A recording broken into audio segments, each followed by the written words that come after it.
কেন আমরা এখনো এই মুক্ত স্বাধীন বাংলাদেশে কেন আমরা নিরাপদে বাস করতে পারছি না?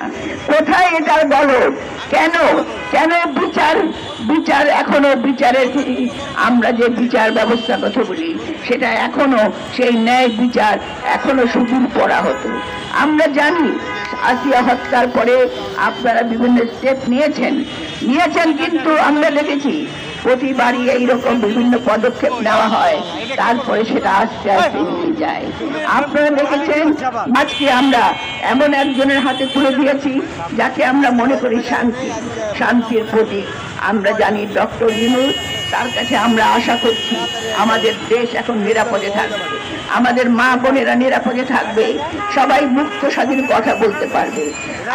আজকে পেপারে দেখলাম, আমি সকালবেলা খবরের কাগজ খুলে দেখি গত 4 বছরে 7,000 শিশু সহ 43,000 নারী ধর্ষিত হয়েছে, তার কোনো বিচার হয় নাই। আমরা দেখেছি আসিয়া হত্যার পরে 1 সপ্তাহের মধ্যে যেন মনে হয় মহোৎসব লেগেছে, 1 সপ্তাহের মধ্যে 11 জন মহিলা শিশু ধর্ষিত হয়েছে। এই যে ধর্ষিত হওয়ার কারণটা কি? এখানে আমার রিজভী সাহেব অত্যন্ত চমৎকার কিছু কথা বলেছেন যেবা অর্থাৎ আমরা জানি আমাদের সমাজটা এখন এমন এক জায়গায় চলে গেছে যেখানে মাদক, যেখানে দুর্নীতি, যেখানে টাকা, সেই একমাত্র তারা এখন পর্যন্ত সেই অবস্থার মধ্য দিয়ে আমরা বাস করছি। আপনারা জানেন বদি বলে কক্সবাজারের এমপি ছিল, তিনি ছিলেন মাদক সম্রাট, অথচ তাকে সেই সময় কক্সবাজারে তাকে এমপি করা হয়েছিল। আমরা দেখেছি অন্যের কাছে লুটিপুটে নিয়ে এই সময় আমাদের বিভিন্ন আওয়ামী লীগের নেতারা বিভিন্ন অপকর্ম করেছে। এখনো শুনতে পাই বিভিন্ন গ্রুপের যারা টাকা পয়সা করেছে, যারা হাসিনাকে সহায়তা করেছে টিকে থাকার জন্য, তারা নাকি এখনো তাদের টাকা ঢালছে বিভিন্ন জনের বিভিন্ন ক্ষমতায় থাকার জন্য, বিভিন্নভাবে তাদের টাকা পয়সা ঢালছে। আমরা দেখছি ব্রিটিশ সরকারের দোষর যারা, তাদেরকে দেখি আমরা তাদের এখনো বিভিন্ন ভালো জায়গায় পদায়ন হচ্ছে। কেন এটা হচ্ছে? আপনারা তাহলে কি করছেন? আপনারা আইন শৃঙ্খলাকে বসে নিয়ে আসুন। যদি আইন শৃঙ্খলা না রাখতে পারেন তাহলে বাংলাদেশের অবস্থা এরকম হবে। আজকে আমরা জানি ষড়যন্ত্রের জাল বিছানো, যেখানে এখনো ব্রিটিশ সরকার দেশবাসী চেষ্টা করছে অস্থিতিশীলতা সৃষ্টি করার জন্য, কিন্তু আমরা জানি এই অবস্থা বেশিদিন চলবে না, চলতে পারে না। কাজেই আমি আবারও এই যে আমাদের ডক্টর ইউনূসকে আবারও আমি আহ্বান জানাবো। আজকে নানা রকম বিভ্রান্তিমূলক কথা শোনা যাচ্ছে, আমি বলবো আপনি শান্তি প্রতীক হয়ে বাংলাদেশে শান্তি স্থাপন করুন এবং একটি সুন্দর নির্বাচন দিয়ে জনগণের আস্থা ফিরিয়ে নিয়ে আসুন। তবেই বাংলাদেশে সমাজ থেকে শুরু করে আমাদের যে মূল্যবোধের অবক্ষয় সকল কিছু ঠিক হয়ে যাবে। আমি আর বক্তব্য বাড়াবো না। আমি বিশেষ করে মহিলা দলকে অভিনন্দন ধন্যবাদ জানাচ্ছি। তারা যেন প্রতিটি ক্ষেত্রে এইভাবে সংগ্রামী ভূমিকা পালন করে তারা তাদের কার্যক্রম বিশেষ করে মহিলাদের পাশে দাঁড়িয়ে তারা যেন তার শেষ করে। আমি এই বলে শেষ করছি। আল্লাহ হাফেজ। বন্ধুরা, আমরা এখন একটা র্যালি করব, একটা মিছিল।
জীবন দিয়েছে, পুলিশের হেফাজতে মৃত্যুবরণ করেছে, জেলে চিকিৎসার অভাবে মৃত্যুবরণ করেছে, আমার সামনে মৃত্যুবরণ করেছে চিকিৎসার অভাব, যেখানে লক্ষ লক্ষ মানুষ ভুয়া মামলার শিকার হয়ে তাদের বাড়িঘর ত্যাগ করতে হয়েছে, চাকরি হারিয়েছে, ব্যবসা হারিয়েছে, গুম হয়েছে, খুন হয়েছে, পঙ্গু হয়েছে।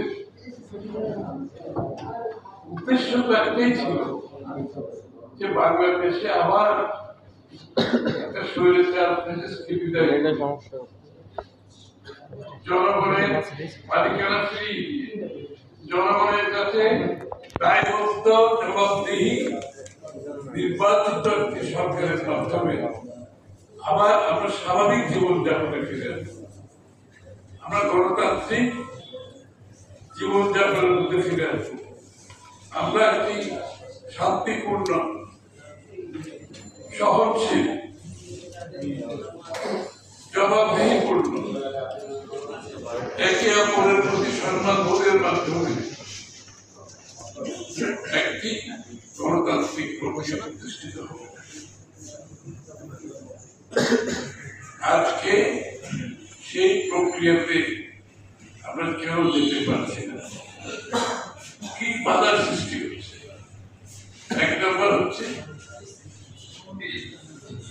যে প্রক্রিয়ার মাধ্যমে একটি আমরা সেটাকে দীর্ঘায়িত করছি, বিলম্বিত করছি, এবং দীর্ঘায়িত বিলম্বিত না, এটাকে আমরা অনেকটা কমপ্লিকেটেড করছি, এটাকে আমরা এই উত্তরটাকে আমরা বিভিন্ন ভাবে প্রশ্নবিদ্ধ করছি এবং এর মধ্যে অনেকের মধ্যে সন্দেহ জাগাতে শুরু, প্রশ্ন জাগাতে শুরু।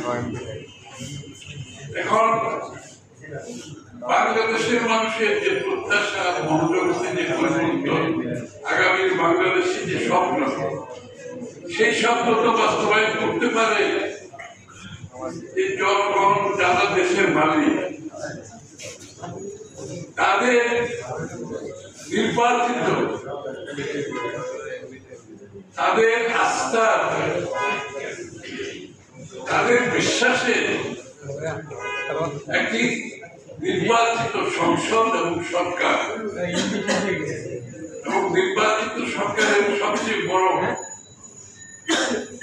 শক্তি হচ্ছে তাদের ক্ষমতা গ্রহণের পেছনে দেশের জনগণের সমর্থন আছে, তাদের ক্ষমতা গ্রহণের পেছনে রাজনৈতিক শক্তি আছে, তাদের ক্ষমতা গ্রহণের পেছনে বাংলাদেশের জনগণের ইচ্ছার প্রতিফলন আছে, এবং সেই কাজটি খুব সহজেই করা যায়। এখন মনে হচ্ছে যে কাজটি এরকম একটি সরকারের কথা ছিল, এখন আমাদের কাছে মনে হচ্ছে বর্তমান অন্তর্বর্তীকালীন সরকার তার সমস্ত দায়িত্ব একটা অন্তর্বর্তীকালীন সরকার, একটা ইন্টেরিয়ম গভর্নমেন্ট, যেটা একটা ট্রানজিশনাল গভর্নমেন্ট, যেটা একটা বেকমের মাধ্যমে একটা নির্বাচিত সরকার, যেই সরকার জনগণের আশা পূরণ করবে, তার হাতে তুলে দেওয়া হচ্ছে। এখন মনে হচ্ছে একটি অন্তর্বর্তীকালীন সরকার তারা বাংলাদেশের আগামী দিনের স্বল্প মেয়াদী, মধ্যমেয়াদী, দীর্ঘমেয়াদী, এরপরও যদি কিছু থাকে আর সব কিছুর দায়িত্ব ওরা নিতে চাইতেছে, এবং সরকারের আকার কেন ক্রমান্বয়ে বড় করছে, সরকারের কর্মকাণ্ডকে আরো পরিধি আরো বড় করেছে। তাহলে আমার কাছে মনে হচ্ছে আগামী দিনের নির্বাচিত সরকারের হাতে খুব কিছু করার কিছু থাকবে না, তাদের কোনো দায়িত্বও নাই। জনগণ তাদেরকে যে ম্যান্ডেট দেবে, যে ম্যান্ডেটের পরিপ্রেক্ষিতে একটি নির্বাচিত সরকার জনগণের কাছে দায়বদ্ধ থেকে জবাব দিয়ে থাকে, পূরণ করতে বাধ্য হবে একটি গণতান্ত্রিক সংস্কৃতির মাধ্যমে। একটি গণতান্ত্রিক সংস্কৃতির মাধ্যমে, একটি জবাবদিহিতা দায়বদ্ধতার মাধ্যমে, তাদের প্রতিনিধিদের মাধ্যমে, তাদের নেতৃত্বের মাধ্যমে, জনগণের সম্পৃক্ততার মাধ্যমে, সবকিছুর অনুপস্থিতিতে মনে হচ্ছে একটি গোষ্ঠী তারা আগামী দিনের সরকারগুলো সব কাজ তাদের দায়িত্বে তারা নিয়ে নিচ্ছে। রবীন্দ্রনাথের কোথায় আছে না, তোমার হাতে নেই ভুবনের ভার, এটা বোধহয় একটু বুঝতে অসুবিধা হচ্ছে। মনে হচ্ছে আগামীর বাংলাদেশ নির্বাচিত সরকারের জন্য খুব বেশি কিছু করার দরকার নেই, সব কিছুর সমাধান অভ্যন্তরীণ সরকার। তাহলে নির্বাচনের গণতন্ত্রের কথা কেন, বাংলাদেশের মানুষের মালিকানার কথা কেন, জবাবদিহিতা দায়বদ্ধতার কথা কেন? জনগণের by the people, for the people, of the people, Abraham লিঙ্কনের এই কথাগুলো কেন আসলো? এগুলো মনে হচ্ছে বাংলাদেশের এই প্রেক্ষাপটে আজকে যা ঘটছে, গণতন্ত্রের স্পিরিট, গণতন্ত্রের ভাবনা, গণতন্ত্রের চিন্তা এবং গণতন্ত্রের আকাঙ্ক্ষা, এবং এতে বাংলাদেশের মানুষের মালিকানার মাধ্যমে এটা পরিচালিত হওয়ার যে আকাঙ্ক্ষা, যার জন্য 16 বছর ধরে এত ত্যাগ স্বীকার করা হয়েছে, সবকিছু বৃথা যাওয়ার পথে যাচ্ছে। আমাদের মনে হচ্ছে সবাইকে সেই পথে তারা ঢুকানোর একটা প্রক্রিয়া, সেই পথে তো বাংলাদেশের মানুষ যাবে না। এই কাজটা তো শেখ হাসিনাই করেছিল, আমাদের মনে আছে, এই কাজটা শেখ হাসিনাই করেছে, যে তার একটা পথ, তার একটা ছক, সেদিকে আপনাকে চলতে হবে। আপনি যদি সেই পথে না চলেন তাহলে আপনার খবর আছে।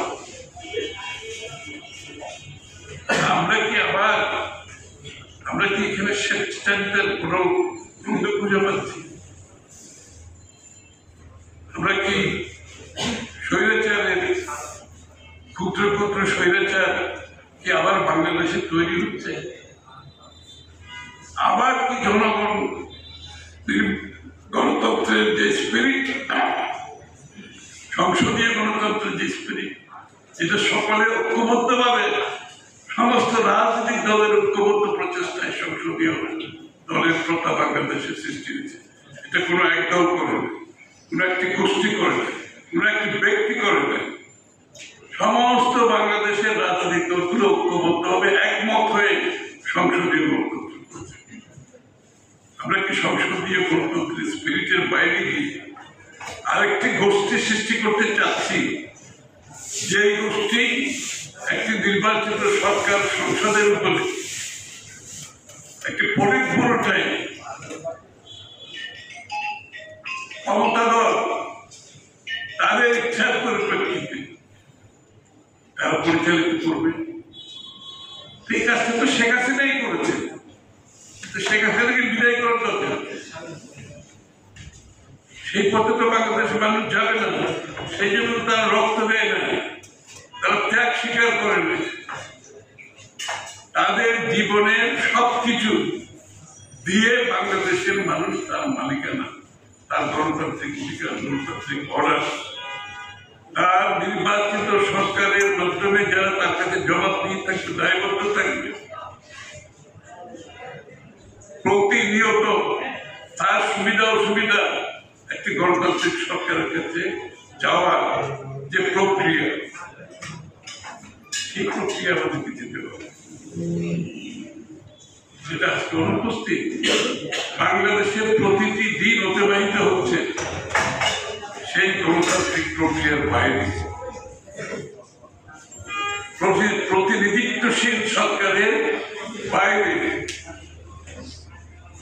জবাবদিহি দায়বদ্ধ সরকারের বাইরে প্রতিটা বিরোধী জনগণের ইচ্ছার প্রতিফলন ঘটানোর বাইরে, বক্তৃতা দীর্ঘায়িত করছি না। গণতন্ত্রের পথে ফেরার যে আন্দোলন, জনগণের মালিকানা ফিরে পাওয়ার যে আন্দোলন, সেই আন্দোলন শেষ হয়নি। যেদিন বাংলাদেশে পরিপূর্ণভাবে গণতান্ত্রিক অধিকার অর্ডার, দায়বদ্ধ সরকার, জবাবদিহি সরকার, জনগণের বিচার প্রতিফলনের মাধ্যমে যতক্ষণ প্রতিষ্ঠিত না হবে ততক্ষণ আপনারা মনে করবেন বাংলাদেশ থেকে স্বৈরাচার বিদায় হয়। আমি এতটুকু বললাম, আর কিছু বলবো না, বাকিটা আপনারা বুঝে নেন। এর জন্য আমাদের যে গণতান্ত্রিক আন্দোলনের সংগ্রাম, রাজনৈতিক সাংবিধানিক গণতান্ত্রিক অধিকার মালিকানা ফিরে পাওয়ার যে সংগ্রাম, এটা সমাপ্ত হবে যেদিন বাংলাদেশের জনগণ তাদের নির্বাচিত সরকার, নির্বাচিত সংসদ এর মাধ্যমে দেশ পরিচালনায় জনগণের অংশগ্রহণ, সমর্থন পরিপূর্ণভাবে পাবে। ততক্ষণ স্বৈরাচার বিদায় হবে না, ততক্ষণ স্বৈরাচার বিভিন্ন রূপে আসবে। শেখ হাসিনার স্বৈরাচারের একটা রূপ ছিল, কিন্তু এই অবস্থা থাকলে বিভিন্নভাবে স্বৈরাচার বিভিন্ন রূপে আমাদের সামনে উপস্থিত হবে। এটা যাতে না হয় আমাদের সম্পর্কে প্রস্তুত থাকতে হবে সবাইকে।